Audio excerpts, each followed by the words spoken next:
തീരത്തെ പ്രണയിച്ച തിരമാല. തിരമാല, തീരത്തെ പ്രണയിച്ചവൾ, ഒരിക്കലും ലഭിക്കാത്ത പ്രണയത്തിനായി ഇന്നും യാചിച്ചുകൊണ്ടേയിരിക്കുന്നവൾ.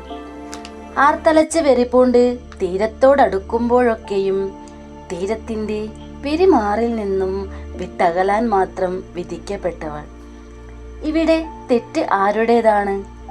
തീരത്തിന് തിരയെ ഇഷ്ടമല്ലാഞ്ഞിട്ടോ, അതോ തിരയെ സ്വന്തമാക്കാൻ തീരത്തിന് കഴിയാതെ പോയതോ?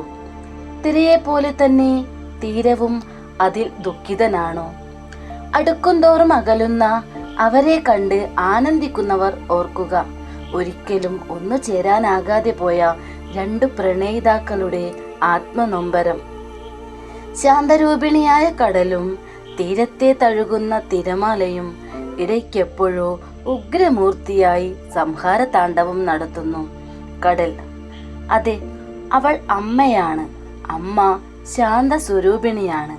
എന്നാൽ യുഗാന്തരങ്ങളായി തൻ്റെ മകളുടെ നൊമ്പരവും പേറി ജീവിക്കാൻ വിധിക്കപ്പെട്ടവൾ ഒരിക്കലെങ്കിലും ഒന്ന് പൊട്ടിത്തെറിച്ചാൽ ചോദിക്കാൻ ആർക്ക് എന്ത് അവകാശം?